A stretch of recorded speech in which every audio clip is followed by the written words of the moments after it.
Welcome, listeners and viewers. This is the Goal is Swole podcast, and I am Elijah Vargas, the host. This is the show where we talk to students about lifting, sports, their lives outside of school, and their plans for the future. I have a background in lifting, running, and also wrestling. Today we're going to be having a special guest, Principal Michael Demovsky, and he's going to get on here. He's going to tell us his origin story. He's going to be talking to us about what it's like being the principal, and he's going to be telling us that we matter and that we are a somebody. I think the end of the year is kind of the reward that you get from all the work that you do. For those that don't know, he was a Spanish teacher at that point. Yeah, here at Bartlett High School. Hey guys, this is Elijah Vargas from the Goal is Swole podcast. Can you introduce yourself? Yeah, I'm Michael Demovsky. I'm honored to be the principal of Bartlett High School. Believe, honor, succeed. We are BHS and we dream big. We've been waiting a long time to get you on here. Okay. And being principal, it's pretty stressful, isn't it? Yeah. So, how stressful has the end of the year been with planning and stuff like that? Well, I always think the end of the year is kind of the reward that you get from all the work that you do. So the end of it itself is not very stressful. It's more the work that's leading up to it that is a little stressful. Can we do this? Can we do this at prom? Can we have this for graduation? Are the kids going to graduate? So that's a little bit more of the stress of it. I get that. But at the end, it's, we do as much as we can to try to help every kid and make sure that they graduate. That's cool. Yeah, so, how do you manage your stress? So I like to fish. I have two awesome dogs. They're Weimaraners. If you know what Weimaraners are, they need a lot of activity, a lot of attention. Yeah. So fishing, hunting, again, a lot of walks, a lot of hiking, a lot of outdoors. Cool. For sure.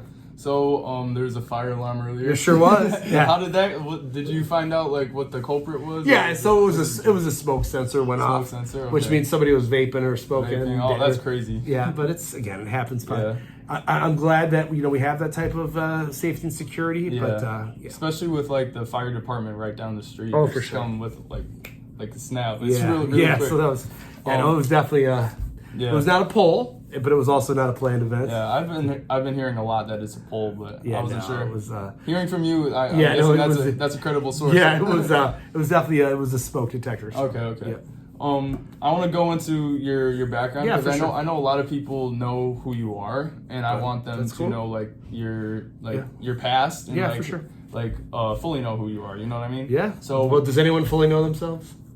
Not really. Let's be honest. Right. So where did you grow up? So I grew up in Arlington Heights, Cool. Illinois. I went to Rolling Meadows High School. I was in this weird area where Arlington Heights has kids that go to 5 different high schools because there used to be Arlington High School closed, and then Forest View High School also closed. So I actually ended up going to Rolling Meadows, even though I probably lived closer to Prospect and definitely lived closer to Forest View. But that's where I went to high school, and then I went to college at Indiana University.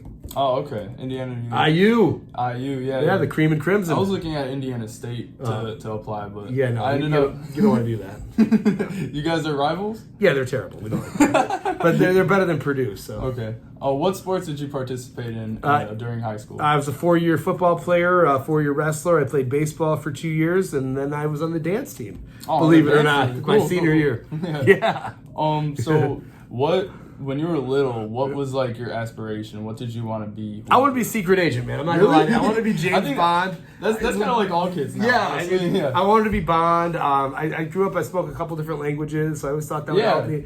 That's definitely. I had a lot of military family, and then so then I started doing my college. I started doing social justice, and I just went through a period where I'm I don't think I could really do a lot of things. I was talking about I don't think I could assassinate somebody. Yeah, that's what you think of the mind of secret agent. That's a bit much, right? So then I'm let's use my powers for good versus evil. Okay, so how did your high school experience go? My high school was awesome. I had a great experience.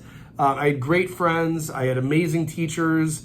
I had really supportive coaches. So I have nothing to say, but the Rolling Meadows was an amazing high school. Yeah, so I've heard when I was talking to G, he said a lot of the same stuff. I was wondering if is that one of the reasons why a lot of people go into teaching in high school and being principal because they had such a good high school experience. Yeah, I think so. It was definitely it helped shape the rest of my life. So I think that if we can give back, He had a lot to do with it. Yeah, a lot. But I wasn't the greatest football player. I wasn't the greatest wrestler. And matter of fact, our football team was 0-36 for like 4 years.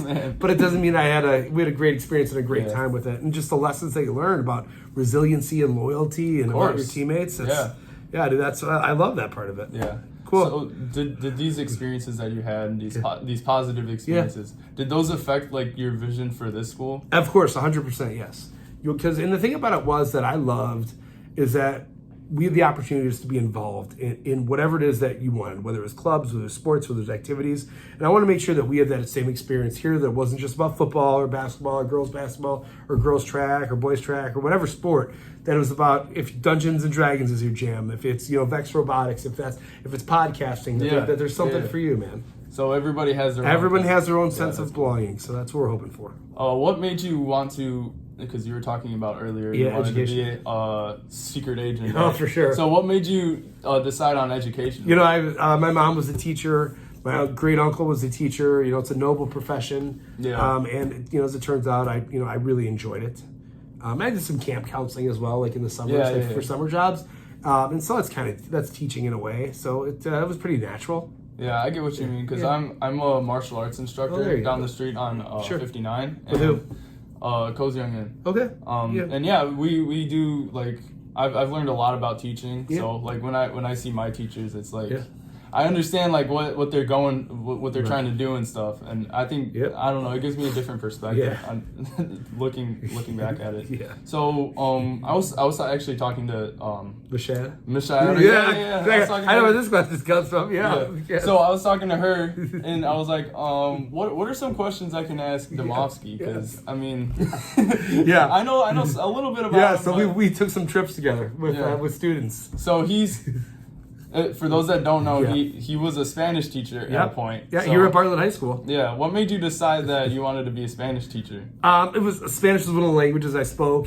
I had an amazing high school teacher who was a Cuban, little fiery guy named Octavio Fernandez. And the thing that he said to me, and this is wild, is that I walked in my junior year into his class, and it was AP Spanish, and I was wearing my Letterman jacket. Kids don't wear Letterman jackets anymore, but it's like, it shows that you're an athlete. Yeah. And he's like, what are you doing in here? The athletes do not take this class. And I'm like, Señor, well, yo puedo hacerlo. I can do it. Yeah. And so he's like, all right, sit down and we'll try. And so we ended up, I had him for my junior year. I didn't have him scheduled senior year. And I went to my counselor to make sure that I got this guy. And they're like, but he's the hardest teacher. And I'm like, yeah, but he makes me work. Yeah. So I get that. Yeah. So, I mean, he was amazing. He's one of the single reasons why I'm a high school principal now, because a high school teacher, because of Octavio Fernandez. Yeah, I have a lot of teachers like that where like people are like, don't get them. They're a bit too difficult. Maybe you should go like in your comfort zone. And for sure. I don't know, I like the challenge. Sure. So how was my Mexico trip? Yeah. How did that Mexico trip go? Because I heard that there was a Mexico trip. Yeah, so there's a couple Mexico trips. We used to take students to Mexico City and then Oaxaca, which is down in southern Mexico, and it was Miss Shayada, myself, another Spanish teacher named Miss Holzhauer. They were amazing, and it's great because you got to really get to know your kids. And what's funny is that there were a couple of kids that actually ended up getting married. Really? From that trip. Oh, yeah. So, like afterwards? Oh, yeah. I mean, way after. In their 20s. Like mid to late 20s. That's interesting. That reminds me of, like, have you seen the Spider-Man movies? Of course. That reminds me exactly of that, like, with like Tom Holland and Zendaya, like, all of them. I thought it was crazy. Yeah. So I want to understand. Sure. You were a Spanish teacher. Yes. Here, C314. Up in C314. In here. Yeah, up in C314. So I want to understand, what was the progression? How did you go from a Spanish teacher to becoming a principal? Yeah, well, it wasn't a straight shot. So actually what happened was I was a Spanish teacher here from 1998 until 2007. And then I went to be the divisional chair, the head of World Languages, Social Studies, Music, Art at Streamwood. I still got to teach 2 classes. And then after about 3 years, they said, hey, we need everybody to be a dean as well. And I'm like, what? And I'm like, I don't want to be a dean. I'm like, that's like, deal with kids who mess up and stuff. And they're like, oh, yeah, but you don't have to teach anymore. And I'm like, well, teaching was my favorite part. It's like, so once they took the teaching away, I'm like, well, I might as well learn to be an assistant principal. And so then I became the assistant principal at Streamwood High School. And then I really invested that experience into being the principal of Canyon Woods Middle School for 4 years. And then when this position opened up, because the principal was not welcome back. Yeah. I was asked to apply for this job, and I was very fortunate that I was accepted because that was 7 years ago, and I love it here. This place is amazing. This is something that I was thinking about. 7 years I've been the principal. Yeah. That's crazy. Something that I was thinking about like right before this was principals they kind of like stay at the school for like a really long time. How does like getting Do they? Because a lot of people they kind of leave, but my question is like, how do you find that opening to be principal at a certain school? Yeah, so Kenyon Woods I knew was going to open because the principal was going to retire. Yeah. But this one was more of, hey, we'd like you to apply for it, and just have a conversation, and they're not guaranteeing me a job, but they said, hey, they're going through some things. You have a great relationship with Bartlett. You used to be there. You really work well when you were there. Okay, let's have a conversation. And then again, I was fortunate to get the job. Okay, yeah, that's cool. Yeah. So, do you ever plan on moving up from this position? Not at all. No, not at all. Not at all. That's interesting. I have zero interest in that. I'm wearing shorts and a t-shirt. I have no interest in wearing a suit every day.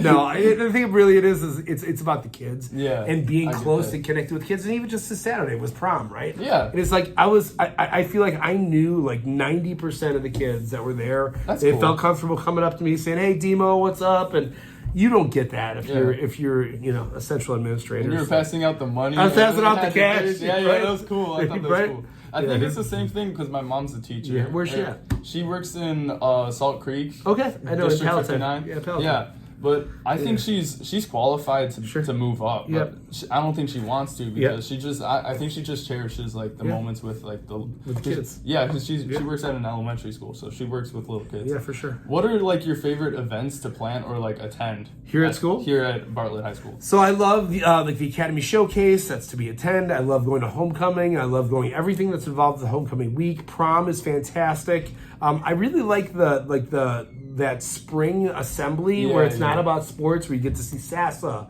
you get to see like the Latin DL dance crew, where that's fantastic. And really, high school has such a pageantry to it, and so I do enjoy it.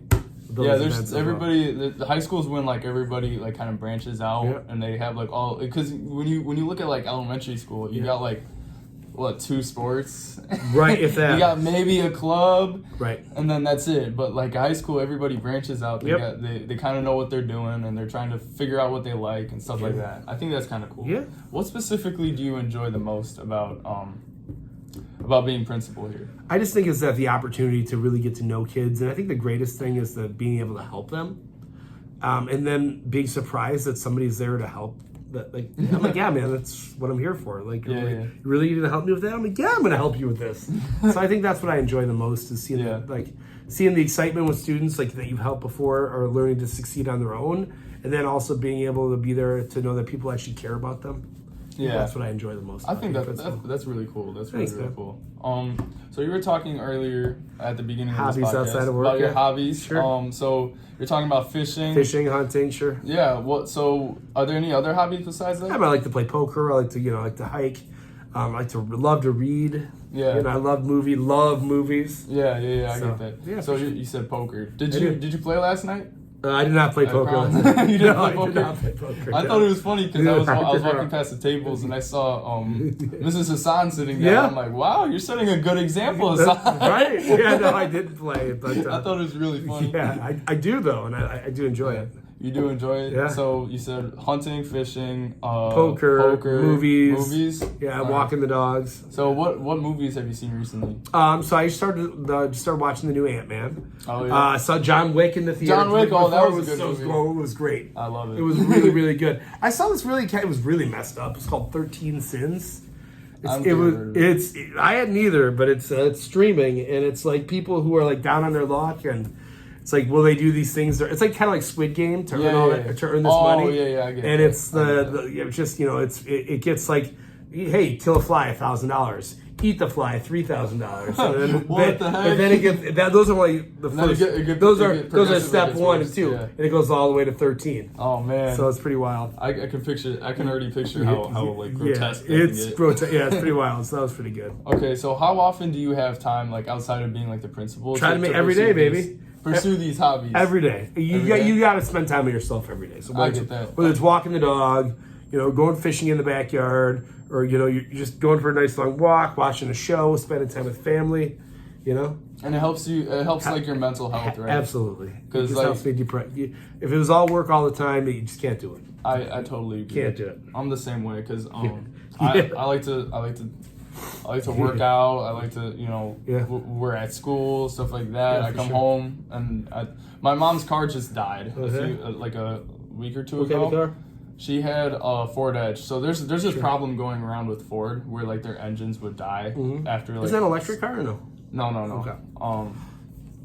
But yeah, like the engine would die after like a certain amount of mileage, and it's happened with her. It's happened with my cousin like last year. I think she hit like 70,000 miles or something like that, and yeah, it just died. And so I've been driving her back home from work because my dad would drive her to work, and it's a long drive and it's a lot of gas and stuff. And yeah, now I'm putting time into that. I'm putting time into working out. I'm putting time into doing homework. Every day though. And right? then I got a lot going on right now.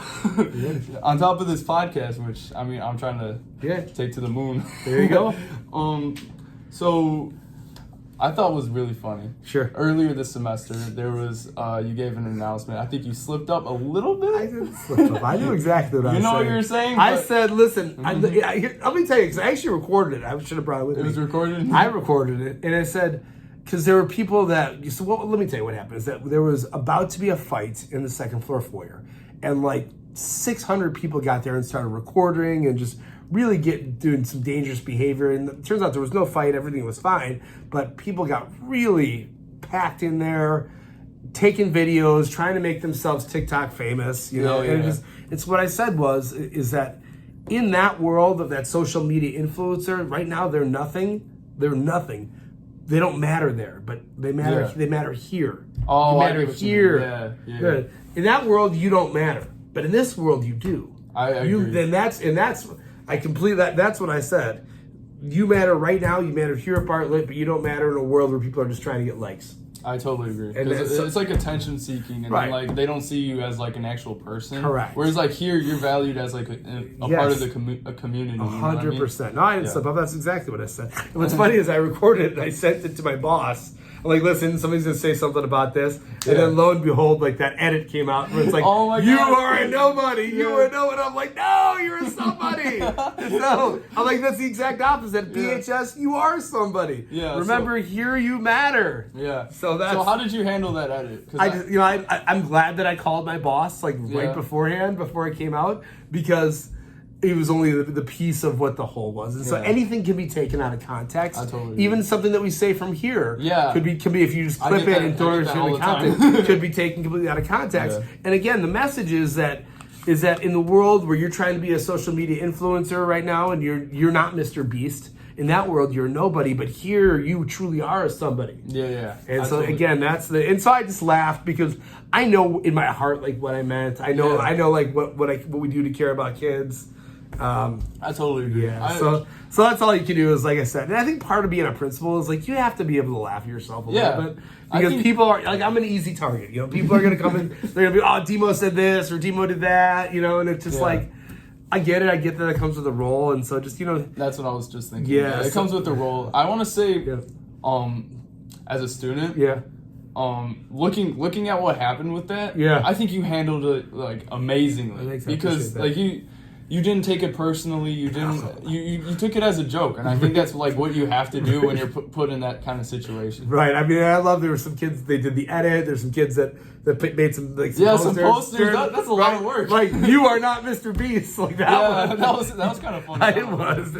And so it's funny because every year we have a staff T-shirt, and I think next year's is going to say you're somebody. That would be funny. Don't remember at Bartlett High School, you're a somebody, and I'll try to work it into graduation. And don't forget. Yeah, you got to do that. You're a somebody. That would be so funny. Right, for sure. Okay, so how do you handle?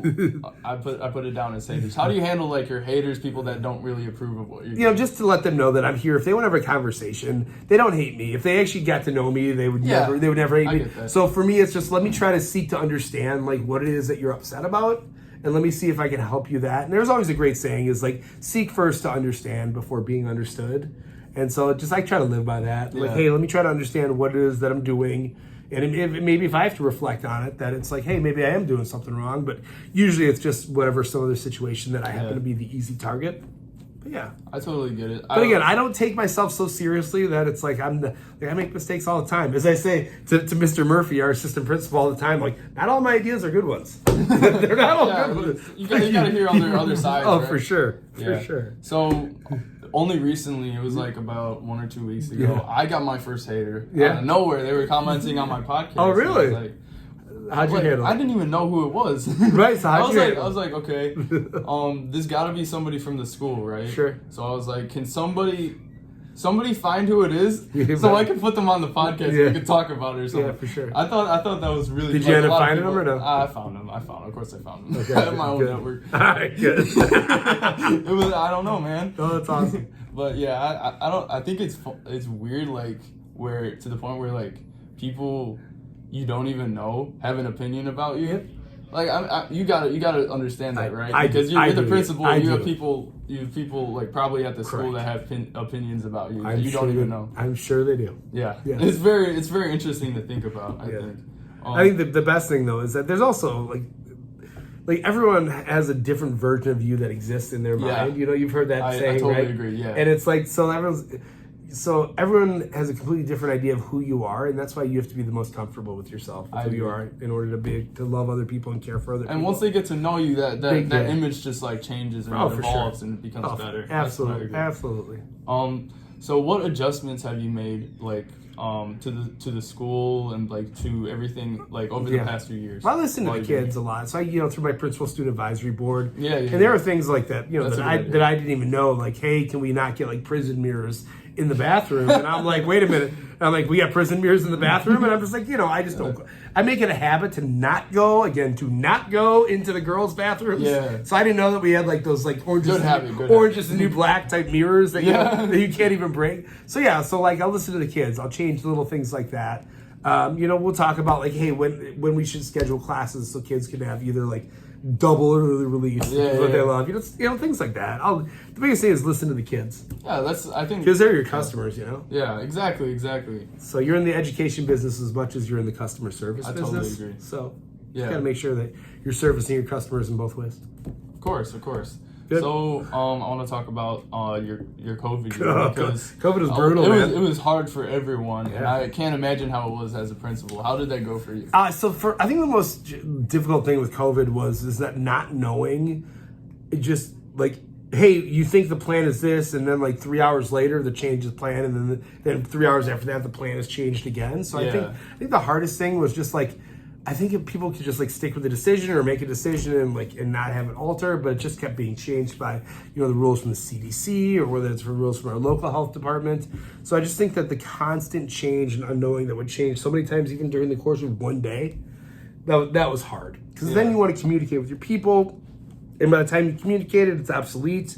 So it's just how was like did you come in here or did you stay at home? No, I work. So because I have a bunch of kids, so that my kids and then my wife worked from home, and they're like, "You're so loud, you have to go to work." So they're legit. They're like, "You are so loud, we can't work if you're here." So I'm like, "All right, I'll go to work." So they made sure that I was at work every day. Yeah, man, I really appreciate you really like project your voice, and it's really gonna get like saturated into the video. Yeah, no, I got amazing. you. I love it. That's good. I love it. Yes. So can you describe like? Was it more? Or less? So much more. Way more stressful. So much more stressful. Okay. It was crazy. So this has been the first year where it's actually felt normal. Yeah. I mean, truly like everything normal, and that's why I think people are just so involved this year. I think people are so into everything this year because it's the first time for a while that it's been like that. It's honestly, it's been one of the best years that we've had. I agree. So because last year it felt like you had like something. Like, are we wearing masks or it's like. There's like this storm that's like over our heads. Right. We're like, is something going to happen? Did you get vaccinated? You vaccinated? Yeah. You're not entirely sure what's going to happen by the end of the year. No, for sure. Excuse me. Especially with like the new variants coming and all that, and everybody's freaking out. And I mean, even now, like I still see people wearing masks. I'm not going to call them out. Yeah, no, it's fine. I'll do me though. Yeah. To each their own. For sure. Can you describe a day of your life as being like principal during COVID? Because I want to know. Dude, a lot of it was, checking in on classes, making sure teachers have updated their Canvas pages, talking with parents about, hey, maybe could you turn your camera on? Could your kid, like, hey, could your kid be one of the kids that has a camera on? Because that was brutal. I mean, and I subbed a couple classes, really? like even in autos, and like it's like, where's everybody at? Yeah. And then they saw they had a sub, and they just log off, and then that'd be it. Or they just don't communicate. They right. put it down, and then I mean, I'm guilty of that. Maybe a few times. Right. I made sure to sit in front of the computer, but no, for sure. Yeah, I remember one time like my dog threw up, and I had to go clean it up, and my teacher was calling my name. Right. They're like, I'm sorry, I'm cleaning up dog food. Yeah, exactly. And it was like, wild. Man, that was a very obscure situation. No, it was wild. Yeah, for sure. Nobody could have accounted for. Yeah. So can you describe a day of your life like here? Now? Yeah. I mean, so now I do, again, trying to get into classrooms, having meetings. Right now, it's making sure like student schedules are good, because your schedule was released today. I don't know if you saw it. Did you see your schedule? It's on Infinite Campus. I'm a senior. Oh yeah, you're good. You don't got no schedule. That's good. I gotta worry about next year's schedule. That's right. No, that's right. For juniors though, their schedules are everyone's that. So that's been kind of a big deal today. Yeah. So we've been crafting schedules over the last I'd say month. Yeah. And that's really, and then AP testing, SAT testing. So just kind of another thing that came was yearbooks, right? Yep, yearbooks are coming up. Yeah, I thought that was interesting. Yep. I mean, it's what was the theme this year? I forgot. Oh, of course, I don't know. I think I saw it was like Stranger Things. Is it? Yeah. Oh, that's awesome. I can't wait to see it. I didn't see mine yet. Yeah, no, I haven't seen it yet. I don't know who made the yearbooks, but they put my name wrong. They spelled it wrong. Miss Murphy. Somebody wrote. But really, it's the students do it. So yeah, I think it said Evan Vargas or something. Oh, not Elijah. Yeah, not Elijah. I mean, Elijah the Prophet, baby. Yeah. Yup, that's me. Elijah the Prophet.